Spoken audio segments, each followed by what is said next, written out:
जय जगन्नाथ जी। जगन्नाथ जी का श्रृंगार करने के बाद उन्हें उनकी प्रतिमा को बना देने के बाद हमने उन्हें फूलों से सजाया। जगन्नाथ जी की प्रतिमा बनाने के पीछे का भाव यही था कि बच्चों को पता चले कौन है जगन्नाथ जी, उनके पीछे की कहानी, क्योंकि कनाडा में आने के बाद बताना बहुत ही मुश्किल हो गया है अगर ये सब ना करें।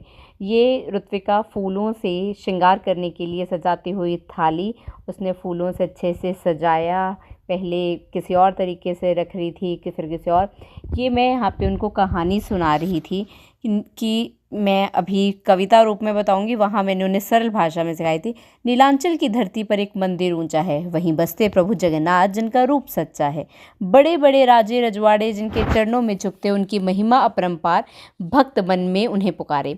राजा इंद्रमुख ने देखा एक सपना अद्भुत प्यारा, समुंदर में छिपा है भगवान जिनसे होगा सबका सहारा। भक्तों से कहा ढूंढो उसे जो काष्ठ रूप में आया है, जो करेगा सच्चा प्रेम वो प्रभु को पाएगा। लकड़ी मिली किनारे से पर कोई उसे न गढ़ पाया, फिर आया बड़े ही एक साधु सा जिसने वचन सुनाया, मैं बनाऊं भगवान का रूप पर एक शर्त निभानी होगी, जब तक काम पूरा न हो दरवाज़ा न खोलना तुम लोग।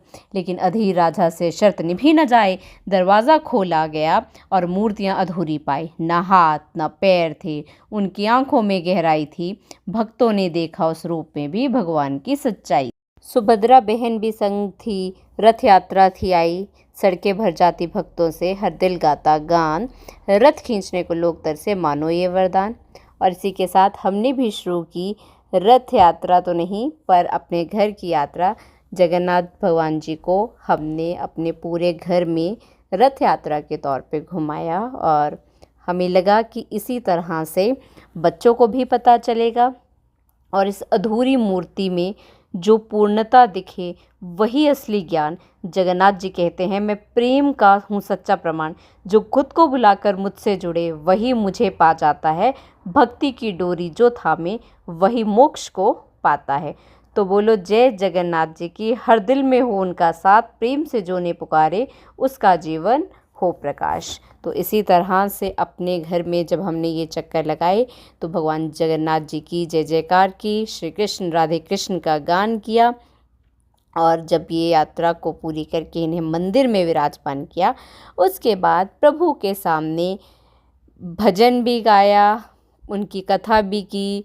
जय करने के बाद थोड़ा सा डांस तो भगवान जी के आगे बनता ही है। दुनिया के आगे तो बहुत नाचते हैं, भगवान जी के आगे नाचना ही मुझे लगता है असली नाचना है। तो मैंने और मेरी बेटी ने मिलकर राधे कृष्ण करते करते एक भजन पे नृत्य भी किया। आपको